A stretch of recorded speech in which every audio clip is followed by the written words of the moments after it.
신약성경 제가 가진 성경 327쪽의 말씀입니다.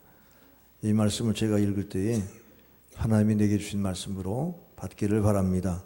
그러므로 너희는 하나님이 택하사 거룩하고 사랑받는 자처럼 긍휼과 자비와 겸손과 온유와 오래 참음을 옷 입고 누가 누구에게 불만이 있거든 서로 용납하여 피차 용서하되 주께서 너희를 용서하신 것 같이 너희도 그리하고 이 모든 것 위에 사랑을 더하라. 이는 온전하게 매는 띠니라.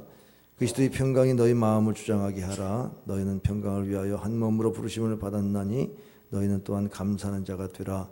그리스도의 말씀이 너희 속에 풍성히 거하여 모든 지혜로 피차 가르치며 권면하고 시와 찬송과 신령한 노래를 부르며 감사하는 마음으로 하나님을 찬양하고 다같이 또 무엇을 하든지 말에나 일에나 다 주 예수의 이름으로 하고 그를 힘입어 하나님 아버지께 감사하라. 아멘.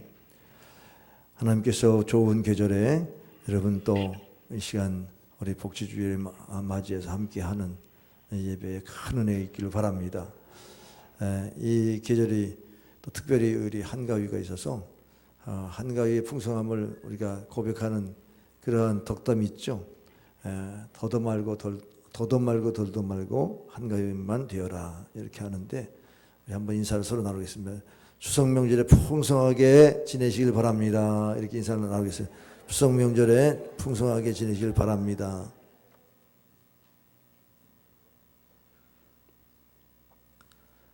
지난 시간에 제가 말씀 전하는 것 기억나십니까? 하나님께 영광 돌리는 삶이 어떤 것인가? 그것은 우리가 위의 것을 찾아야 된다. 새 사람이 입었기 때문에 우리의 가치관이 바뀌었다. 우리의 지식에까지 새로워져야 되는 그 새로움이 뭡니까? 우리는 예수 그리스도 안에서 죽었다라는 사실, 죽을 거가 아니고 죽었다라는 사실을 믿고 주님이 우리를 살리셨다고 하는 이 믿음으로 출발하는 신앙이다. 이 신앙 안에는 하나님이 우리를 거룩하게 하시고 또 하나님의 걸작품으로 만드셔서 선한 행실로 예비되도록 우리를 인도하신다. 그렇게 될 때에 우리에게는 하나님이 원하시는 성품을 우리가 새롭게 옷 입듯이 우리 성품을 가져야 되는데 그렇게 성품을 우리 주님의 성품을 닮아가려고 하면 삼위일체 하나님을 꼭 의지해야 된다. 창조주 하나님은 우리를 얼마든지 걸작품으로 만드실 분이시고 또 성령님께서 우리 안에서 그것을 지키도록 보혜사가 돼서 우리를 지켜주시는데 예수님은 보이지 않는 하나님의 형상이다. 보이지 않는 하나님의 형상이라는 말은 우리가 예수님을 나로 주로 삼을 때마다 우리가 하나님의 형상을 회복하면서 하나님의 형상에 주신 하나님의 축복, 생육하고 번성하고 정복하고 충만하고 다스리라고 하는 이 약속의 말씀을 우리가 누릴 수 있게 된다. 그래서 우리가 하나님께 영광 돌리는 삶은 참으로 새로운 옷을 입는 것이다. 바로 이런 새 주님의 마음을 품는 것이다. 하는 것을 여러분에게 지난 시간에 전했습니다. 자, 우리가 신앙생활하면서 새 마음을 품는 것, 이전 것을 지나갔으니 보라 새 것이 되었기 때문에 새로운 성품을 우리가 추구해야 합니다. 오늘 본문에도 그 성품에 대한 말씀이 12절부터 나오죠. 거기에 긍휼과 자비 그리고 겸손과 온유 오래 참음과 사랑을 더하라. 그렇게 감사하는 자가 되라. 용서하고 그리고 찬양하고 그리고 주 예수 그리스도 이름으로 기도하며 감사하라는 그런 말씀들이 쭉 있습니다. 오늘 우리 신앙생활에 있어서 먼저 내 자신이 어떤 사람인가 자기 자신의 정체성을 분명히 해야 돼요. 12절을 보니까 세 가지. 나는 택하신 족속이요. 그리고 거룩한 백성이요. 그리고 하나님의 사랑받는 자라는 것입니다. 자, 나는 받은 백성이라는 것은 내가 택한 것이 아닙니다. 내가 예수님을 택한 것이 아니고 하나님이 우리를 택하셨어요. 아멘. 그러면 하나님의 절대 주권이 우리에게 임했다는 이 신앙만 있으면 우리 자신이 굉장히 특별한 의식이 필요합니다. 내가 택해졌다. 많은 사람 가운데 구별해서 택했다고 하면 우리의 어떤 인격이라고 하는 게 인격적으로 반응하려면 내가 뭔데 나를 이렇게 택하셨나? 내가 보통 사람으로 살 수도 있는데 왜 나를 택하셨냐라고 하는 그런 질문이 필요하잖아요. 그러면 내가 특별하게 택함을 받았다면 어떻게 구별되게 살라는 거예요. 거룩하게 살라는 겁니다. 그런데 거룩하게 살려고 그럴 때 우리는 지치죠. 현대인들은 이 거룩이라는 단어가 힘들어요. 왜냐하면 사람들과 어울려 살려고 그러는데 아니 죄 짓지 않고 어떻게 사냐. 그렇게 너만 잘났냐. 거룩하게 산다 그러면서 그렇게 행실을 바르게 하는 것이 우리에게는 너무 함께 하는데 힘들다. 아니 개천에서도 흙탕물 속에 고기가 많이 자라요. 맑은 물에 고기가 모이지 않지 않냐. 모이지 않는다. 그런 얘기예요. 그러니까는 우리가 흙탕물 속에 사는 것처럼 그냥 어울려 살지 뭐 이렇게 구별되게 산다고 그렇게 거룩하게 산다고 하냐. 그게 우리가 정체성에 대한 것들이 막 흔들릴 수 있잖아요. 그런데 한 가지 더, 하나님의 사랑받는 자다. 너는 하나님의 사랑받는 자라는 거예요. 우리가 존재라고 하는 의식이 사실 사랑이라는 것만큼 더 귀한 존재감을 갖게 만드는 거 없죠. 지금도 제가 누구를 생각하면 그분은 한 번도 사랑한다는 소리를 못 들었어요. 부모님으로부터 듣지도 못하고 누구도 자기를 사랑한다는 말을 못 들었을 때에 예수님을 만나고 당신은 사랑받기 위해 태어난 사람, 당신의 삶 속에서 그 사랑받고 있지요. 내 삶 속에서 그 사랑받고 있다는 사실, 이 사실에 대해서 감격하고 그는 정말 하나님을 만난 기쁨으로 그렇게 헌신하다가 우리 곁을 떠난 자매가 있어요. 또 생각이 나는 사람도 있습니다. 아무도 나를 대접해 준 적이 없는데 목사님이 호텔에서 좋은 뷔페 식당에서 귀한 애찬을 주면서 그렇게 축복했던 그 시간이 기억되는데 자기가 평생 이렇게 귀한 대접을 받아본 적이 없다. 그래서 자기의 존재감을 느끼면서 이렇게 사랑받는 존재감 때문에 자신이 하나님 앞에 이렇게 귀한 존재라는 걸 처음 느꼈다. 이렇게 하는 말을 제가 들었습니다. 여러분, 우리가 어떤 데에서 위로받고 어떤 데서 세임을 얻습니까? 사람의 사랑도 이렇게 우리를 격려하고 세임을 얻는데 하나님을 사랑한다는 거예요. 이게 조건이 있습니까? 태초로부터 시작된 하나님의 사랑이 뭡니까? 우리의 만남을 통해 열매를 맺고 당신이 이 세상에 존재함으로 인해 우리에게 얼마나 큰 기쁨이 되는지, 당신의 존재만으로도 우리에게는 얼마나 큰 기쁨이 되는지 모른다. 우리가 이런 가사의 내용을 보면 내가 존재감이 있어? 아니 내가 세상에 이렇게 천덕꾸리로 서럽게 살아가는데 사람들이 나를 무시하는데 내가 그렇게 존귀한 존재란 말이야? 여러분이 그것이 여러분 마음의 인격에 받아들인다고 그러면 내가 존재하는 것만 해도 내가 행복하다. 이렇게 될 거 아니겠어요? 그러면서 당신은 사랑받게 태어난 사람, 지금도 그 사랑 받고 있지요. 지금 사랑이 과거에 받은 게 아니에요. 과거에 사랑받았지, 근데 지금 사랑 못 받고 있으면 그 과거의 사랑이 귀한 자산이 못 돼요. 아니 앞으로 사랑받을 거야 아무리 위로해도 지금 내가 사랑받지 못하면 그게 위로가 안 돼요. 그게 그냥 무슨 소원이나 빌어주는 거고 그냥 사람 듣기 좋게 하는 그냥 말일 뿐이지 내가 못 느끼는 거지 않습니까? 그게 이데올로기입니까? 사랑? 그게 감상적인 어떤 이념입니까? 사상입니까? 사랑이 그렇게 느껴질 수 있는 게 아니지 않습니까? 이 사랑이 그런데 하나님의 사랑이요, 무조건적인 사랑이요. 그 사랑을 받은 자라고 오늘 이 본문 12절에 우리를 불러주셔요. 그렇게 말씀하세요. 현재의 그 사랑을 느끼고 있습니까? 지금도 그 사랑 받고 있지요. 하나님의 사랑을 지금 받고 있지요. 옆 사람과 하나님의 사랑을 지금 받고 계십니까? 하나님의 사랑을 지금 받고 계십니까? 아멘. 아멘 하시기 바랍니다. 아멘. 네. 아멘 해야 돼요. 정말 우리가 이런 세 가지 칭호를 받은 자인데 내가 그러면 내 신분의 옷을 입어야죠. 내가 하나님이 택하신 특별한 사람이요.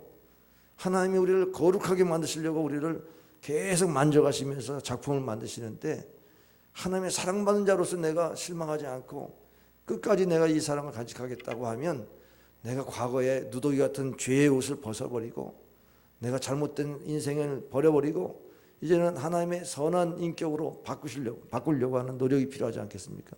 그것을 새 옷을 입으라는 뜻으로 말씀하고 있습니다.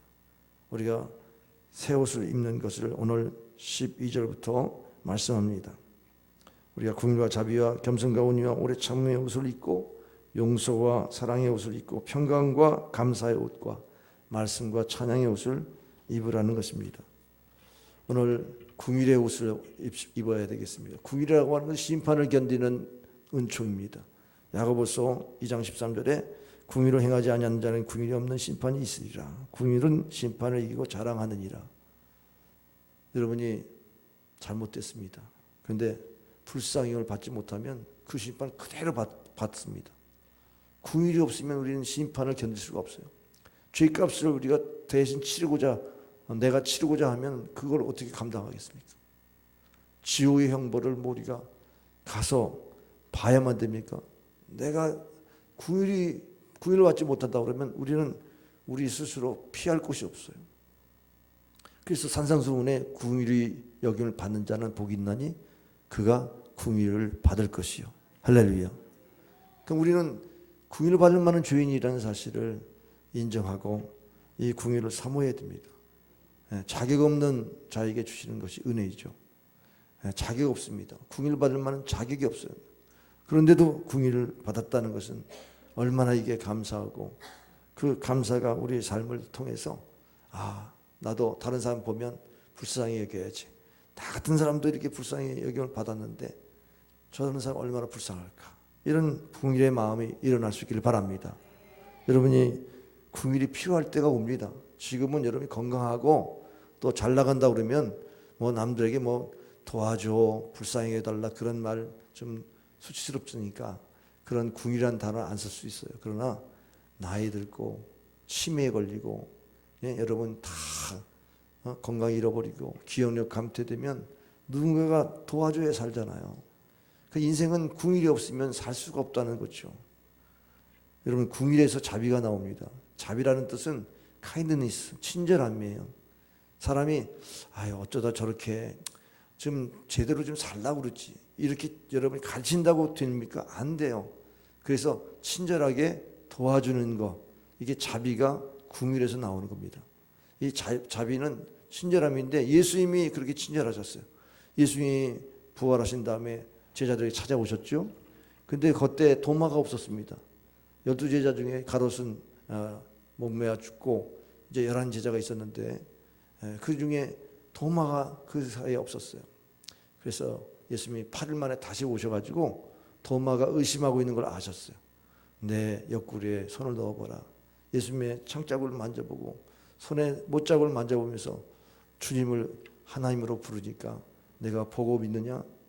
보지 않고 믿는 자가 더 복이 있다고 말씀했죠. 왜 예수님께서 다시 한번 나타나셨죠? 주님은 그 영혼을 세우기 위해서, 제자로 세우기 위해서 그렇게 친절하셨다고요. 우리 한국 사람들은 무뚝뚝해요. 그래가지고 외국인들 보면 하이 그러면서 웃으면서 인사하는데 우리는 무뚝뚝하게 싹 지나가요. 눈길도 안 주잖아요. 괜히 눈길 줬다면 이상한 사이야. 무슨 또 이상하게 오해받을까 봐 그냥 너무나 거기에 이렇게 눌려가지고 살잖아요. 6.25 풍습이 있다고 해도 우리 웃음이 없어요. 우리나라 사람들은 웃음이 없어요. 근데 웃는 낯에 침 못 뱉는다. 그렇잖아요. 그러니까 우리가 친절하는 사람에게는 정말 우리 마음이 열리게 돼 있어요. 그러니까 긍휼한 마음이 있으면 그 사람을 도와줘야 되겠다. 배려해야 되겠다. 그러면 친절이 나오지 않습니까? 그 친절한 것들, 이런 것들이 몸에 배이도록 하는 것이 예수님을 닮은 성품인 줄 믿으시길 바랍니다. 그 다음에 이제 겸손과 온유의 옷을 입어야 됩니다. 겸손의 정의가 뭐죠? 겸손은 나보다 남을 낮게 여기는 마음. 빌립보서 2장 3절 말씀에 정의가 나옵니다. 우리가 남보다 낮게 여기는 마음이 아니고 오히려 교만한 사람은 그 사람의 우월감 속에서 나보다 못한 사람을 그렇게 비난하죠. 그러면서 자기 우쭐대는 마음으로 살아가는 것이 세상이에요. 그런데 예수님은 우리에게 겸손하셨어요. 수고하고 무거운 짐을 다 내게로 오라. 내가 너희를 쉬게 하리라. 내 마음은 온유하고 겸손하니 너는 내게 와서 배우라. 내 멍에는 쉽고 가벼움이라 말씀하셨어요. 그러니까는 예수님이 십자가 짊어지는 건 배워야 되는데 그 십자가 짊어질 때마다 겸손을 배운다는 거예요. 온유한 마음을 배운다는 거예요. 빌립보서 2장 5절에 너희는 이 마음을 품으라. 함으로 하나님과 동등됨을 취하지 않고 하나님과 똑같은 지신분인데 인간의 몸을 입고 죄인처럼 오셔서 십자가에 달리실 때까지 복종하셨다. 그러면서 하나님이 그를 일으키셔서 부활하게 하시고 하늘에 있는 자와 땅 아래 있는 자들이 다 예수를 주라 시인하도록 그래서 주님을 높이게 하신 것처럼 참으로 겸손하면 높여주신다. 겸손한 자에게 은혜를 주신다. 잠언서 29장 23절 사람이 교만하면 낮아지게 되겠고 마음이 겸손하면 영예를 얻으리라. 베드로전서 5장 6절 그러므로 하나님의 능하신 손 아래에서 겸손하라. 때가 되면 너희를 높이시리라. 말씀하신 대로 예수님 성품 그대로 닮으면 존귀하게 된다. 그런 말씀입니다. 그런데 우리가 사람과 비교하고 살잖아요. 항상 겸손하지 못한 사람들이 똑똑한 사람이 겸손하기 어려워요. 왜냐하면 우월하니까. 그런데 사람과의 관계에서만 살면 겸손이 어렵습니다. 그런데 하나님 앞에서 교만할 자가 누가 있어요? 우리 하나님 앞에 고개를 쳐들고 어떻게 하나님 앞에 당당하게 자기 자신을 말할 수 있습니까? 하나님 앞에 서는 시간이 많은 사람일수록 겸손해요. 그래서 십자가를 붙잡는 사람이 겸손해지는 겁니다. 십자가를 짊어지고 신앙생활하는 사람이 겸손하게 주님을 닮게 돼 있어요. 여러분이 신앙생활하면서 십자가가 이게 구원받는 능력이지만 생활의 품성을 바꾸는 데 능력이에요. 우리의 성품을 바꾸는 데는 자기 십자가가 너무너무 중요한 겁니다. 근데 대부분의 그리스도인들이 자기 십자가를 팽개치려고 그래요. 힘드니까. 근데 그거를 붙잡아야 살아요. 그걸 붙잡아야 성품이 바뀌어요. 겸손한 거예요. 어거스틴은 그가 탕자의 생활을 마치고 그가 성자가 됐지 않습니까? 그래서 기독교인의 덕목이 뭐냐고 그럴 때 결정적으로 첫째도 겸손이고 둘째도 겸손이고 셋째도 겸손이다 그랬어요. 자기가 과거에 잘못 사는 걸 아니까 정말 주님 앞에 고개를 못 드는 거예요. 겸손할 수밖에 없죠. 오늘 우리가 참으로 교만한 모습들을 많이 볼 수 있는데 다시 한번 겸손함으로 주님을 따를 수 있기를 바랍니다. 선교사 시험이 있었는데요. 선교사 시험이 이렇게 진행됩니다. 어느 날 4시까지 오시오 이렇게 통보가 왔어요. 그래서 아침 새벽이죠. 4시까지 가는 게 얼마나 어렵겠어요. 그래서 지원자들이 4시까지 왔는데 뭐 늦은 사람도 있었고 그랬겠죠. 근데 문이 닫혀 있었어요. 근데 8시에 문을 여네요. 8시에 문을 여는데 안내원이 안내도 안 하고 문만 열어주는 거예요. 근데 보니까 그 안으로 보니까 안내가 돼가지고 시험 면접관 앞에까지 가게 되는데 아니 면접관이 부르는 게 이름 무엇입니까? 확인하고 1 더하기 1은 뭡니까? 여러분 1 더하기 1을 묻는 시험관의 그 의도가 뭘까요? 그걸 몰라서 묻습니까? 네, 아마도 생각이 하얘졌을 것 같아요. 왜 그 질문했을까? 생각이 많겠죠. 아마 성질 급한 사람은 그걸 질문이라고 합니까? 하면서 박차고 모멸감 때문에 일어났을 수도 있겠죠. 그 다음에 질문이 뭐냐면 해가 오셨더죠. 그렇게 유치한 질문을 한 거예요. 그러고서 이제 가시오 그래가지고 돌아갔는데 합격 통지 받은 사람이 거기 그 합격한 이유가 뭐냐면 선교에서는 3가지 덕목이 필요합니다. 그것은 시간을 지키는 덕목. 당신은 시간을 정확하게 지켰습니다. 또 하나는 그리고 온유한 것입니다. 네. 온유한 것은 뭐냐? 그렇게 유치한 질문에도 화를 내지 않고 온유하게 답을 했다는 겁니다. 그리고 테스트할 때에 평범한 질문 앞에 혈기 부리지 않았던 것, 이게 오래 온유한 모습을 보았습니다. 온유한 모습을 보고 선교사의 자격은 시간 지키기, 인내와 온유 3가지입니다. 하고 합격했다는 거예요.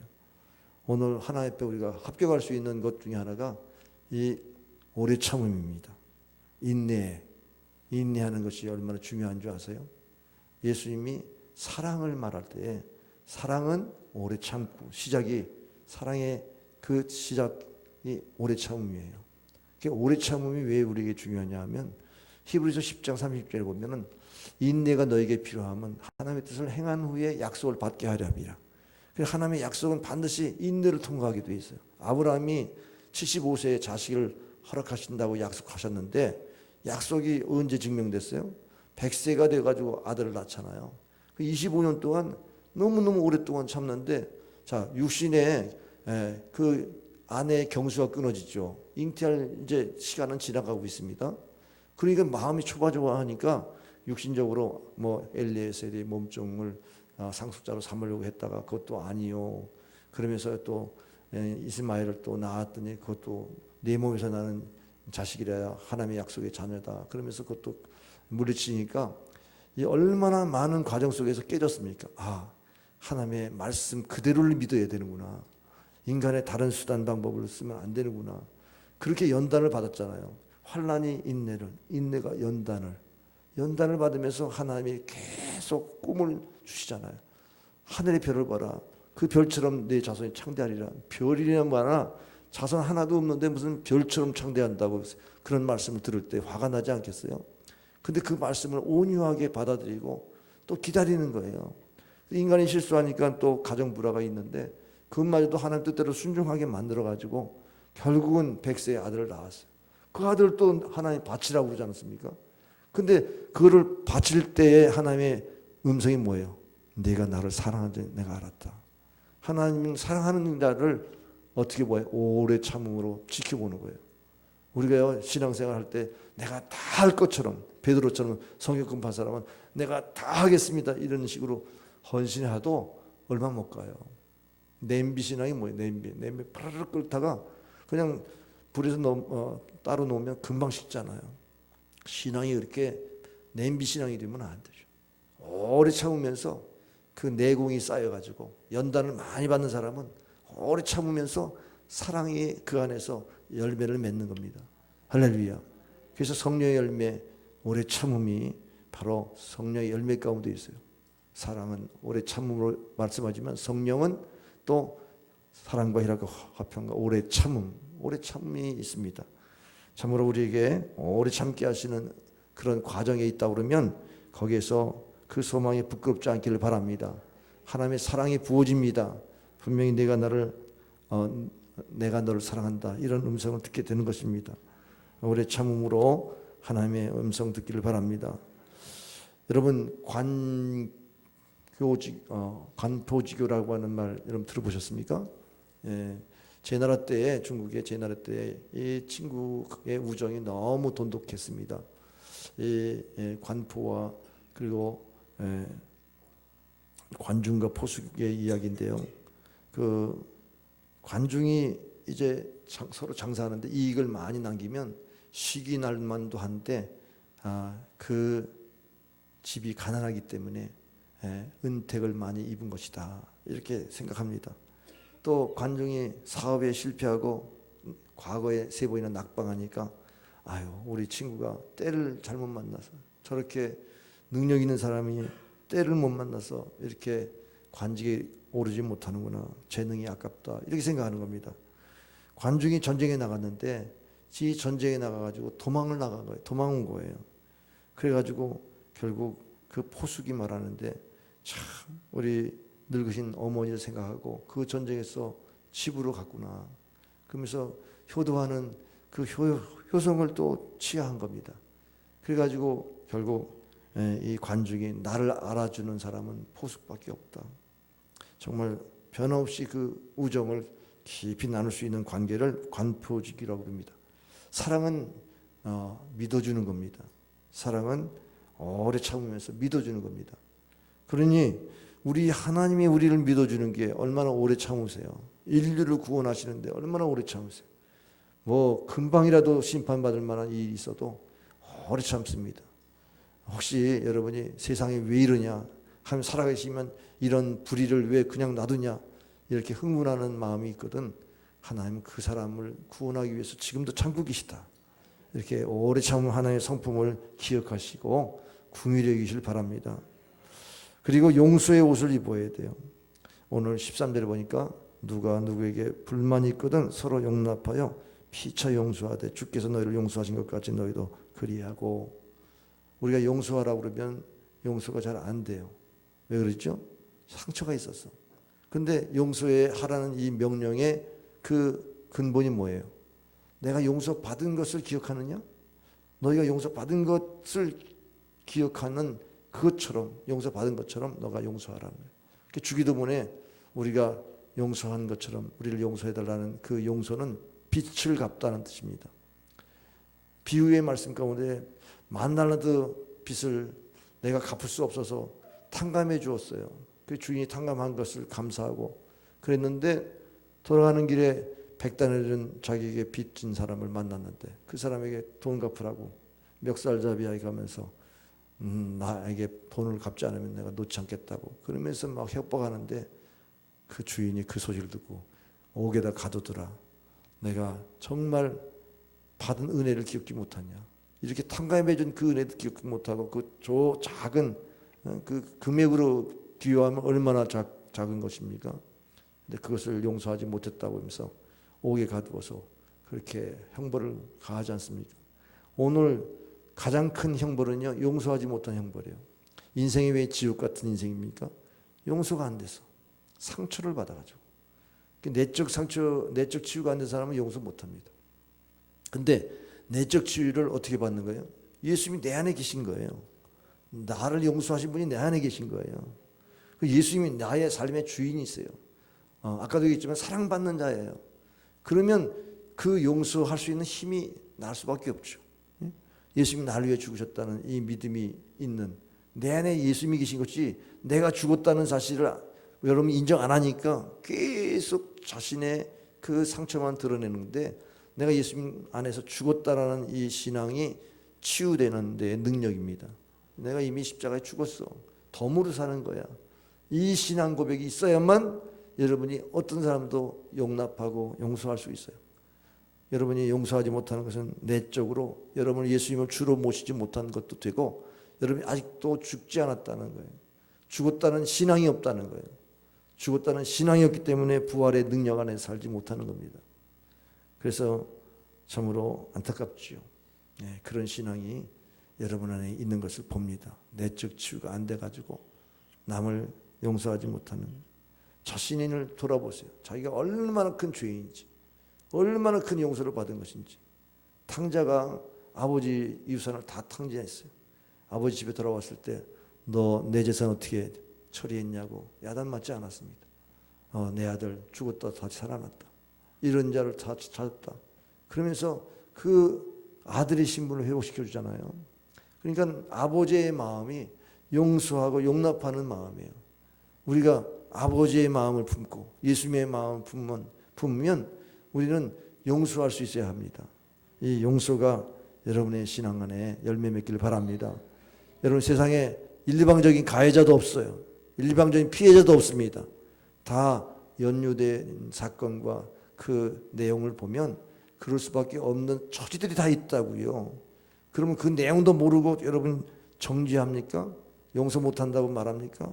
그것은 여러분이 잘못된 신앙이죠. 신도 아니고 하나님도 아닌데 왜 재단합니까? 심판은 하나님께 있는 거니까 여러분이 하나님 자리에 있어서 하면 안 되고 용서하시길 바랍니다.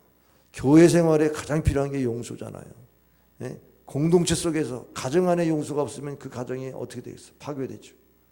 공동체, 이 사회에 용서가 없어서 사회가 이렇게 어려운 겁니다.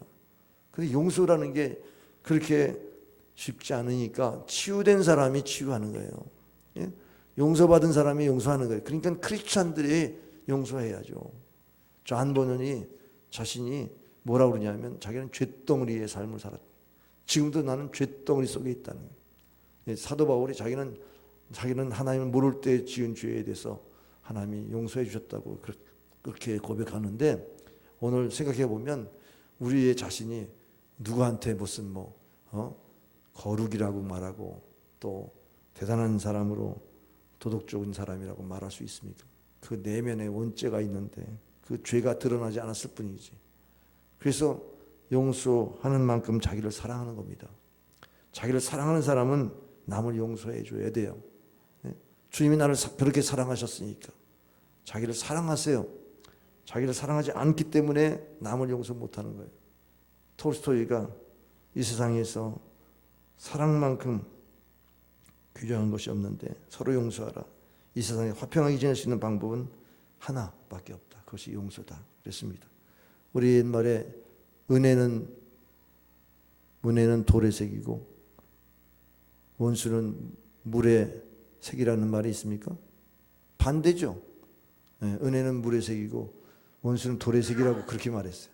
내가 절대 내가 그 원수를 갚기 전에는 내가 죽지 않겠다. 이런 아주 포악한 말들이 우리의 무슨 속담같이 되어 있습니다. 근데 이거 잘못된 거죠. 은혜는 돌에 기억해야 되고 새겨서, 그리고 원수는 물에 적어서 흘려보내야죠. 여러분이 어떤 생활을 거꾸로 생활합니까? 내가 용서 못해. 뭘 용서를 얼마나 했길래 셈을 세고 있어요. 그때 용서했는데 세지 말라는 거죠. 이런 것이 7번이라도 더 하라는 거죠. 그래서 용서할 수 없다는 것은 자기를 사랑하지 않는 것이고 그 자체가 얼마나 조건을 붙여서 생활한다는 것, 하나님 앞에 조건적인 사랑을 받는다는 것인데 그것은 잘못된 신앙이죠. 시편 103편 12절 동이 서에서 먼 것 같이 우리의 죄가를 우리에게서 멀리 옮기셨으며, 자, 주님은 기억도 안 하는 거예요. 우리 죄가를 그냥 물에 던져서 보내고 기억지 않는다는 거예요. 왜 하나님 기억지 않는데 여러분이 기억합니까? 왜 그 사람의 죄를 여러분이 기억하고 있습니까? 네? 여러분이 하나님도 아닌데 왜 그 죄를 기억하냐고. 주님은 기억지 않는다는데 죄를 잊으세요. 상처받지 못한, 상처 치유하지 하지 못한 사람이 죄를 기억하는 거예요. 그래서 주님이 죄를 사해 주는 그 순간 죄가 잊혀진 것을 기억하시기 바랍니다. 그 다음에 감사의 옷을 입어요. 감사의 옷. 오늘 15절부터 17절까지 말씀에 감사가 다 구절마다 들어가 있어요. 그 감사, 너희는 감사하는 자가 되라. 찬양할 때도 감사하는 마음으로 무엇을 하든지 말이나 이래나 또 예수님의 이름으로 하고 그를 힘입어서 아버지께 감사하라 그랬어요. 세상의 종말의 징조가 뭐죠? 감사가 없어지는 것. 부모를 거역하고 감사치 아니하고. 그래서 감사가 사라진 걸 보니까 말세다. 부모에게 공격 안 한다. 그러면 어른들이 말세다 그러잖아요. 그러니까 우리가 감사를 잃어버리면 이거는 인간 사회에 살 수 없다는 거예요. 인간 사회에 감사가 빠진 인생은 지옥 같은 인생을 산다는 거죠. 그래서 하나님은 감사의 모습을 보이는 것만 해도 구원이 있어요. 선한 사마리 사람이 문둥병에서 거침받았을 때에 10사람 중에 그 한 사람만 감사했더니 내게 구원이 이르니라. 그래서 감사로 제사를 드린 자에게, 그 행위를 옳게 하는 자에게 구원을 보이리라. 시편 50편 23절에 말씀하시죠. 그러니까 우리가 구원받았다 이 얘기는 정말로 나 같은 죄인 용서받은 것에 대한 감사 표시가 있어야죠. 감사가 나타나야 바로 그것이 진정한 구원의 옳은 행실이라는 거예요. 옳은 행실은 감사가 있는 행실이라는 겁니다. 하박국 3장에 보면은 무화과나무에 열매가 없어요. 포도나무에 열매가 없어요. 그리고 외양간에 송아지가 없고 밭에 소출이 없어요. 그럼에도 불구하고 난 여호와로 인하여 즐거워하리라. 여호와로 인하여 감사하리라. 구원의 하나님으로 찬양하리라. 여러분이 구원의 하나님을 찬양하고 기뻐하시길 바랍니다. 구원의 하나님을 감사하시기 바랍니다. 우리 구원받은 사람의 표징은 뭐냐? 감사예요. 감사합니다. 감사는 너희를 향한 하나님의 뜻이라. 범사에 감사하세요. 오늘 어떠한 감정으로 오셨든지 감사하세요. 하나님 감사. 여러분이 감사하시는 은혜가 있기를 바랍니다. 그리고 사랑의 옷을 입으라. 14절 말씀하면 다 같이 읽겠습니다. 14절 시작. 이 모든 것 위에 사랑을 더하라. 옷을 입었는데요. 옷을 긍휼과 자비의 옷을 입고 겸손과 그리고 온유의 옷을 입고 그리고 오래 참음의 옷을 입고 용서의 옷을 입었어요. 사랑의 옷을 입었는데 거기에 사랑의 띠를 매지 아니하면 그 옷이 치마 같은 경우는 흘러내릴 거고 뭐 남자 우리 바지 저고리 입었으면 흘러내릴 거고 그렇잖아요. 그러니까 띠라고 하는 것은 그것을 묶어주면서 아주 온 매무새를 잘 이렇게 세우는 것이죠. 오늘 우리가 다른 성품이 우리에게 필요한데 그것을 완전하게 만드는 것이 사랑입니다. 사랑은 율법의 완성이죠. 사랑 외에는 너에게 빚을 지지 말라. 로마서 13장에 말씀합니다. 그러니까 이 성품에 뭔가가 2%가 부족해요. 야, 저분은 참 성품이 좋아. 그런데 2% 부족한 사람은 사랑이 없어서 그래요. 사랑을 더하라 그랬어요. 그런 성품에 사랑을 더하면 완전해지는 거예요. 완전해지는 성품. 여러분, 사랑을 더하는 은혜가 있기를 바랍니다. 사랑을 더하는 일. 그래, 내가 오래 참는데 사랑으로 참아야지. 여러분, 그냥 참으면요 그 화병 걸려요. 겸손해야지. 사랑이 없으면요 그냥 위선입니다. 그냥 네네네네 겸손하면 속에서 뭔가 올라오는 게 그게 겸손 아니잖아요.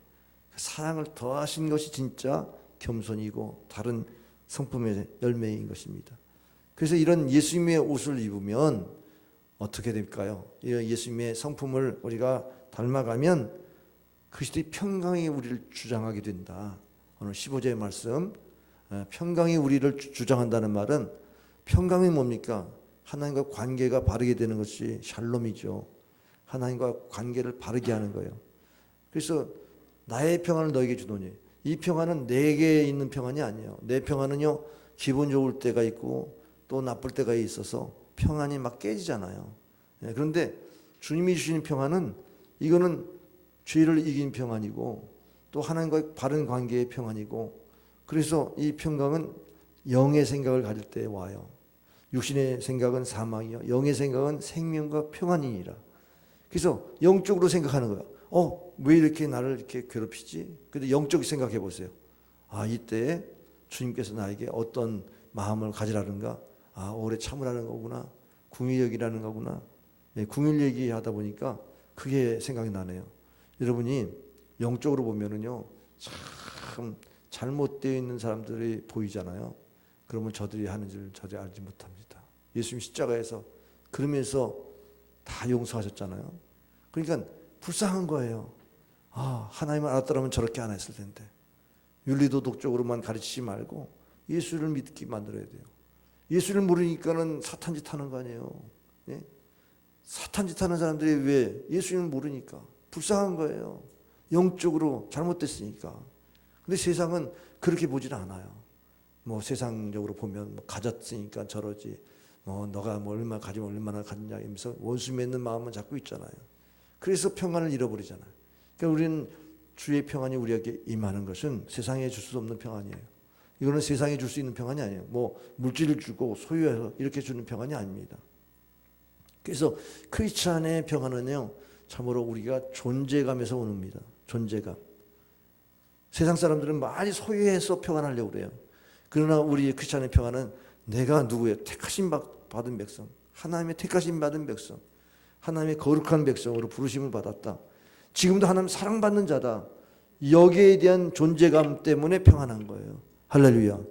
여러분이 그런 자기 자신을 돌아보면서 평안하시길 바랍니다. 이 평안이 예수님이 평강의 왕이에요. 그래서 이사야 9장 6절 이는 한 아기가 우리에게서 한 아들을 우리에게 주신 바 되었는데 그의 어깨는 정사를 메었고 그의 이름은 기묘자의 모사라 전능하신 하나님이라 영저신 아버지라 평강의 왕이시라. 평강의 왕이 우리에게 오면 주님이 우리를 다스리시면 평강이 너를 주장케 하라. 평강의 왕이 오시면 여러분이 어떠한 환난에도 평안할 수 있어요. 이번에 태풍 지나갔는데 와 대단하더라고요. 여기 수원중앙교회 그 철탑에서 꺼내가지고 옥상에다가 이렇게 놨던 게 다 떨어졌어요. 그래가지고 MBC에 나왔더라고요. 장로님이 인터뷰하는 게 나와서 제가 봤더니 안 다쳤어요. 그래서 메일이 왔어요. 장로님 어떻게 됐습니까? 하나도 안 다치고 그냥 그만 떨어졌대. 다행이죠. 감사하죠. 근데 바람이 너무너무 세더라고요. 나무도 꺾이기도 하고 그랬지 않습니까? 그런데 그때에도 평안할 수 있는 게 뭐죠? 태풍의 핵 속에 들어가면은 거기에는 무풍지대 아니에요. 그렇죠? 우리가 평안이 그거예요. 평강의 왕이 나를 주장하면요 세상이 암만 요동해도 흔들리지 않아. 할렐루야. 그래서 예수님의 성품이 딱 들어오면 그 안에서 평강할 수 있어요. 근데 이 한 몸으로 여러분이 부르심을 받았다. 교회는 이따가 오후 설교할 텐데 평안이 중요합니다. 평안하면 부흥돼요. 집안도 가와만사성, 평안하면 잘 돼요. 할렐루야. 그 가와만사성은 좀 우리와는 조금 다른 가와만사성이면 주님이 우리 가정을 지배하면 잘 되게 돼 있어요. 할렐루야. 다 예수를 믿고 가정 예배 드리세요. 이번에 추석 때 다 가정 예배 드리시고 하나님만을 섬기는 그런 가정들이 되길 바랍니다. 그래서 평강을 통해서 우리는 복을 받게 돼 있고 화평케 하는 자는 복이 있다고 그랬으니까요. 그 다음에 예수님의 성품을 우리가 품으면 신령한 삶을 살게 됩니다. 신령한 삶이 뭘까요? 신령하다는 것은 위의 것입니다. 영의 세계입니다. 우리가 신령한 것은 하나님부터 오는 것입니다. 그렇기 때문에 우리가 신령한 삶을 살 때는 첫째는 말씀이 풍성해야 돼요. 여러분 배고프면요 짜증나잖아요. 근데 성도들이 짜증내는 성도가 있어요. 말씀이 없으면 짜증내요. 네? 은혜가 없는 성도들이 되게 불평해요. 네? 은혜가 있는 사람은요 그냥 먹은 게 배부르니까 웬만한데도 다 화내지 않아요. 말씀에 은혜가 있으면요 웬만해도 다 그냥 용납해요. 그러니까 교회가 말씀이 충만하면 우리가 풍성해질 수 있어요. 여기 풍성하다는 것은 여유가 있다 그런 뜻이에요. 네, 풍성하다. 하나님 말씀이 우리 안에 있으니까 삶에 여유가 있어. 남을 돌볼 수 있는 여유, 남에게 줄 수 있는 여유. 이런 삶이 신령한 삶인 줄 믿으시길 바랍니다. 그래서 말씀의 지배를 받는 사람이 풍성한 삶을 산다. 교회가 정말 말씀이 풍성하도록 교회에 늘 신앙생활할 때 말씀 앞세우기를 바랍니다. 근데 요거 16절에 보니까 모든 지혜로 피차 가르치고 권면하라고 그랬어요. 말씀이 풍성한 사람은 말씀이 부족한 사람을 가르쳐야 돼요. 여러분 예를 들어서 말씀을 제가 이렇게 설교를 해서 여러분 은혜 받잖아요. 여러분이 지키지를 않아. 왜? 말씀이 딱 내 마음에 딱 들어와야 그 지킬 수 있는데 말씀이 귀에만 있어요. 머리에만 있어요. 가슴에 없어요. 그러면 그대로 못 살아요. 그렇기 때문에 확인시키는 거예요. 이 여기 있잖아요. 여기 이렇게 하나님 말씀이 기록되어 있잖아. 이걸 봐. 그냥 대충 믿지 말고 아니 우상 숭배하면 지옥 간다고 설교했는데 그게 목사님이 어디 지옥 간다고 성경에 되어 있습니까? 적어도 성경을 근거로 믿는 사람은 그런 생각할 거예요. 그러면 절하지 말라고 그랬지 지옥 간다고 뭐 어디 나와 있습니까? 이렇게 얘기하면 아유 성경을 거기만 보냐. 계시록에 보면 계시록 21장 8절에 그러나 두려워하는 자들과 믿지 않는 자들과 흉악한 자들과 살인자들과 행음자들과 술객들과 우상 숭배자들과 모든 거짓말하는 자들은 불과 유황으로 타는 못에 참여하리니 이것이 둘째 사망이라. 성경에 기록되어 있잖아. 이럴 때 사람이 우상 숭배 무서운 죄구나 이렇게 깨닫고 요번에 추석 때 제사 안 드리는 거죠. 근데 이게 미풍양속에 뭐 조상이 우리에게 복을 준다는데 우리가 그게 뭐 그냥 문화로 하는 거지 꼭 우상 숭배냐 마음으로 하나님 믿는다고 그러고서 그냥 절해. 이게 세상의 지혜잖아요. 그러니까 하나님 말씀이 지켜 행합니까? 그래서 말씀 보고 가르치는 거예요. 교훈을 가지고 성경 봐요. 이번에 셀 예배 드릴 때 제가 다 옆에다가 성경 구절을 적어놨잖아요. 그럼 여러분이 말만 하지 말고 성경을 찾아봐야지. 찾아보고 그 말씀대로 믿어야 되는 거 아니에요. 할렐루야. 그러면 우리가 변화되잖아요. 말씀이 풍성하면 내가 지킬 거 지키고 살 수 있는데 왜 그렇게 살지 않는가? 그것은 신령한 삶을 못 사는 이유는 말씀을 그대로 그러한가 상고하는 그런 태도를 안 갖고 있고 그 말씀을 가르침을 받으려고 하는 태도가 없기 때문에 대충 믿으니까 그리스도인들이 성품이 안 변해요. 네? 성품이 안 변해. 그리스도 안에서의 성품이 안 변하는 모습이 말씀이 없어서 그래요. 그 다음에 16절 하반절에 보면 신령한 노래, 여기 시와 찬미와 찬송과 신령한 노래라고 했죠. 이거는 세상의 가요와는 다릅니다. 뭐냐면 시도 말씀이고요. 그 다음에 찬송은 곡조 있는 기도죠. 곡조 있는 기도. 그러니까 우리가 기도하는 마음, 말씀으로 대화하고 그렇게 믿습니다 하는 고백, 이게 신령한 노래예요. 그러면 우리가 노래 찬양하는 데 보면 다 말씀을 통해서 그걸 고백하는 시가 이렇게 가사로 되어 있지 않습니까? 그러니까 CCM이라고 해서 세상에 음악이 들어온 것 같지만 그러나 그 안에 말씀이 있느냐, 그게 기독교 찬송으로 구분할 수 있는 겁니다.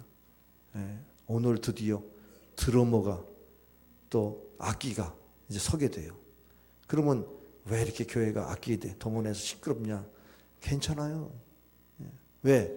그 안에 신앙 고백이 있기 때문에. 그 안에 신령한 노래는 내가 믿는 게 그냥 자기 그냥 대충 믿는 게 아니라 말씀을 믿고 시와 찬송과 곡조를 붙여서 신령한 노래를 부르는 것, 이것이 신령한 삶인 줄 믿으시길 바랍니다. 여러분이 죽게 되면요 소리가 죽어요. 아이고 목소리가 들어가잖아요. 근데 살아있는 사람은 아멘! 할렐루야! 목소리가 짱짱하잖아요. 우리 아이들 제가 가르쳐보면 짱짱한 아이들은 너무너무 마음에 감동이 와요. 근면 부지런하지 않고 게으르지 않고 부지런해요. 그러면서 그냥 딱딱 얘기하면요 분위기가 너무너무 좋은 거예요. 그러니까 살아있다고 하는 것은 이 소리의 힘에서 있는데 마치 전류가 몸에 이렇게 와 있어요. 스위치만 딱 올리면 딱 불이 켜지는 것처럼 우리 안에 말씀이 있어요. 신앙 고백이 있어요. 자, 우리 부르자. 곡을 딱 붙여놓고서 부르면요 소리가 왕 나오는데 얼마나 은혜스럽습니까? 자신감이 있죠. 확실하게 음을 내죠. 거기에 가사의 내용이 너무나 은혜스럽죠. 그러니까 막 신령해지는 거예요. 찬송하면 신령해지는 거예요. 옆 사람에게 신령한 노래를 부릅시다. 가요만 부르지 말고 신령한 노래. 여러분 신령한 노래를 불러서 신령한 삶을 살기를 바랍니다. 어떻게 예수님이 우리 안에 들어오면 신령한 노래가 나와야지. 그 다음에 마지막으로 모든 일을 예수님의 이름으로 한다는 겁니다. 오늘 17절 다 같이 한번 읽어보세요. 시작. 또 무엇을 하든지 말이나 일에나 다 주 예수의 이름으로 하고 그를 힘입어 하나님 아버지께 감사하라. 뭐든지 예수님의 이름으로 하면 누가 영광을 받아요? 예수님의 영광을 받으시죠. 봉사도 예수님의 이름으로 하면 예수님 영광을 받으시는 거죠. 그렇기 때문에 그 힘으로 하라는 말은 하나님의 능력을 받아서 하라는 거죠. 우리가 기도 많이 하고 주의를 해야죠. 하나님 힘 받아서 해야 되니까 또 많이 또 기도도 하고 봉사도 할 때도 다 기도하고 하는 거지 그냥 하는 게 아니에요. 저는 주일 새벽 기도를 중시합니다.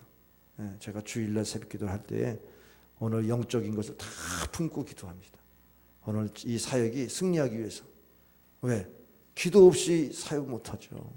여러분 교사들, 셀리더들 주일날 새벽 기도 나오세요. 오늘 사역하는데 어떻게 영적인 감각이 여러분에게 있는지 생각해 보세요. 놓치고 있는 거예요. 그냥 얼굴만 보고 서로 좋다 겉으로만 교제하지 말씀으로 툭 들어가면요 딱 나와요. 그 영혼의 상태가. 딴 얘기 하잖아요. 벌써 딴 얘기 하는 거 보면 그 영혼이 지금 주님 안에 있지 못하잖아요. 오늘 이 말씀이 나는 택하신 족속이요 거룩한 백성이요 내가 사랑받는 자라는 이런 자존감이 있습니까? 그러면 바뀌어야지요 삶이. 그러면 생활이 바뀌고 여러분의 옷을 바꿔 입어야지. 자기 신분을 나타내는 이 옷이 옛날 더러운 옷을 입고 있으면 되겠습니까? 그러면 그 얘기만 해도 벌써 도전이 되는데 어떻게 해요? 말이나 일이나 주 예수 이름으로 하면 된다고요. 예수님의 이름을 하면 여러분이 안 나타나요.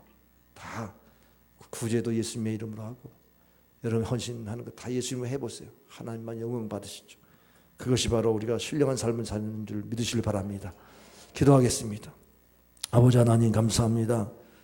오늘 우리가 하나님의 부르심을 받는 하나님의 자녀로 특함받은 백성이요 거룩한 백성이요 또 하나님 사랑받는 자라고 하는 이런 칭호를 주셨는데 그런 신분답게 살고 있는지를 돌아보니 우리의 성품이 잘못된 것들이 너무 많습니다. 그리스도의 사랑에 매는 줄로 우리가 사랑을 더하는 삶을 통해서 예수님이 나타나는 그런 인격이 될 수 있도록 도와주시고 참으로 우리가 감사하는 자가 되기를 원합니다. 예수님의 평강이 주장되어지는 그런 삶을 살도록 참으로 찬송하며 기도하는 삶이 되기를 원합니다. 무엇이든지 예수님의 이름으로 할 수 있기를 원합니다. 하나님 감사하는 자가 되기를 원합니다. 우리 모두에게 이런 은혜스러운 옷을 입혀 주옵소서. 예수님의 이름으로 기도합나이다. 아멘.